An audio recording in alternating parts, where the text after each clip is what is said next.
কার্ডের প্রশ্ন, এটা তো অভূতপূর্ব ব্যাপার যে 2,500 টাকা আপনি গরিব মানুষকে দিচ্ছেন, আরও দেবেন। কৃষি ঋণ মওকুফ করছেন, নিঃসন্দেহে ভালো কাজ।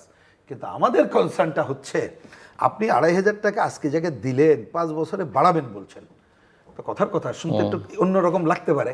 আমরা তো টার্গেট করতে পারতাম 5 বছরে কমিয়ে আনবো, তার মানে দরিদ্রদের উপরে তুলবো। আচ্ছা, সেটাও নয়, আমি বাদ দিলাম।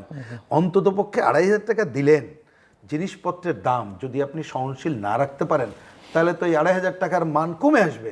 তাহলে ওই দরিদ্র মানুষের জন্য আপনি 9টা পণ্যের রেশনিং ব্যবস্থা কেন চালু করবেন না? তাহলে আপনার কিন্তু 2,500 টাকা সে যথাযথভাবে পেত। কৃষি কার্ড 12 লক্ষ কৃষকের ঋণ মুক্ত করেছে, খুবই ভালো খবর। কিন্তু যদি আবার এই 12,000 কোটি টাকা দিতে, হ্যাঁ 12 লক্ষ মানুষকে, কৃষককে, বিরাট ঘটনা। কিন্তু যদি আপনি কৃষির উৎপাদনের জন্য কি বলে বীজ, সার, কীটনাশক, পানি, কৃষি কার্ড ন্যায্য মূল্যে, না আসি কৃষি কার্ড মানে তো ওই টাকা 2,500 টাকা, না ওইটা তো ফ্যামিলি কার্ড। না আসি ফ্যামিলি কার্ডের ওইখানেও টাকা, আমি যতটুকু দেখেছি ওইখানে একটা এক্সট্রা টাকা দেওয়া হচ্ছে। আর আগেও কৃষকদের কিন্তু কার্ড, আগের আমল থেকে এগুলো আছে। আমি সেটা একটু শেষ করি, বলছি যে তাহলে উৎপাদন খরচ কিভাবে কমে আসবে দেখার সাথে আরেকটা কাজ করতে হবে, যেটা আলোচনা থাকে না। ধরুন পেঁয়াজ খারাপ অবস্থা যাচ্ছে, আপনি এই কৃষক তো কয়দিন পরে পেঁয়াজ কিনবে না, এই উৎপাদন করবে না, তাহলে সরকারের উদ্যোগে, কারণ সরকার তো টাকা খরচ করছে, কিভাবে ওই পেঁয়াজ লাভজনক মূল্যে কিনে কিভাবে দিতে পারে।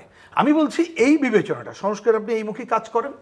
আরেকটা ছোট্ট করে বিচার বিভাগ, এইটা নিয়ে আগের সেক্রেটারিয়েট গঠন হয়েছিল, অমুক হয়েছিল, সেক্রেটারিয়েট নিয়ে নানা কথা থাকতে পারে, আছে, আমাদেরও আছে।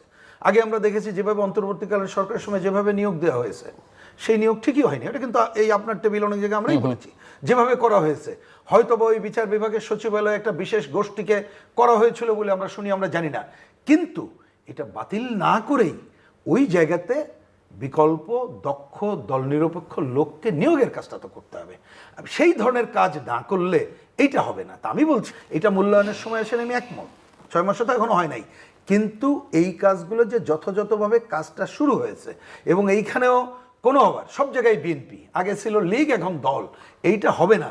এইরকম জায়গা কিন্তু এখনো জনগণের সামনে দৃশ্যমান হচ্ছে না।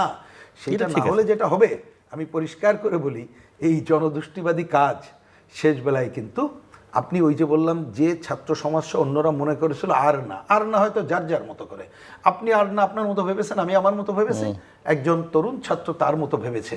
তার কাছে কিন্তু আমরা এত বড় একটা রক্তদানের মধ্য দিয়ে যে অভ্যুত্থান সংগঠিত করার পরে যে পজিটিভ পথে হাঁটছি, আরেকটা উনি কারেক্টলি বলেছেন, এই শব্দটাকে রিপিট করে আমি বলি, উনি বলছেন যে অন্তর্বর্তীকালীন সরকার যদি নির্বাচন দিয়ে আরও দেরি করতে আরও ভয়াবহ খারাপ অবস্থায় যেত। তো খুব কারেক্ট, কিন্তু মনে রাখেন এই খারাপ অবস্থায় যারা নিত তারা কিন্তু এখনো বসে নাই। তারা যখন এই ধরনের ঘটনাগুলো দেখতে থাকবে, তারা তাদের এই অপকর্ম করে বাংলাদেশকে আরেকটা খারাপ দিকে নিয়ে যাওয়ার জন্য করবে। তা সুতরাং সেই সব মিলিয়েই আমরা একটা যাতে বাংলাদেশের রাজনীতিতে আমরা সরকারের সেই ভূমিকাই প্রত্যাশা করি। জি, আপনার পালা। এখন ভাই যেগুলো বলছেন খুবই সুন্দর কথা। প্রথম কথা হচ্ছে 6 মাসেই সব কিছু বলে দেওয়ার সুযোগ নেই, আবার 6 মাসে বলে দেওয়ার সুযোগ নেই, এই সুযোগ নিয়ে বসে থাকাও যাবে না। 5 বছরের মধ্যে 6 মাস কম সময় নয়, 1/10। এক হচ্ছে এখনই কিছু বলা যাবে না, আবার 6 মাসটা একটা বড় সময়, সূচনা, গৃহীত পদক্ষেপ, মানে আপনি আর 15 দিন পর আর সূচনা পর্ব বলতে পারবেন না, আর তো বলা যাবে না।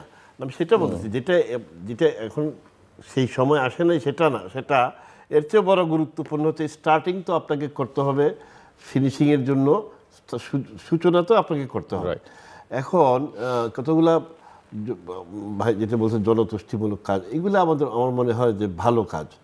যে ফ্যামিলি কার্ড আপনি দেখেন 25টা আমার এলাকায় উদ্বোধন করে আসছি আমরা, যেটা এই বছর 40 লক্ষ মহিলারা পাবেন 2,500 টাকা নগদ। এটা একটা গ্রামাঞ্চলে একটা মানি সার্কুলেশনটাও বাড়ে, আর মহিলারা কত অসহায় হন এটা আমরা সবাই জানি। খুব পপুলার হয়ে গেছে এখন ফ্যামিলি কার্ড।